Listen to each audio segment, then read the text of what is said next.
আগামী এক সপ্তাহের ভিতরে এটিএম আজহারুল ইসলামের মুক্তি না দিলে মুক্তি আদায় করার জন্য কি করা লাগে সেটাই আমরা শুরু করব।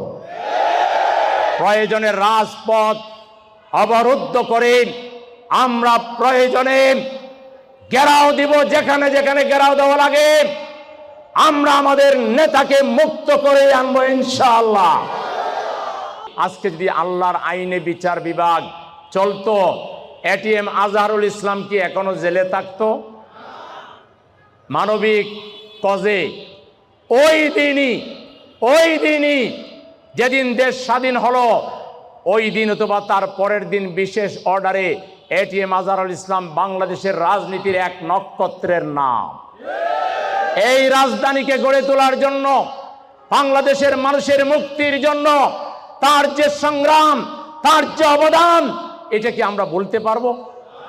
আজকে শুধু জামাত ইসলামী করেন এই অপরাধে তিনি এখনো রিলিজ পেলেন না।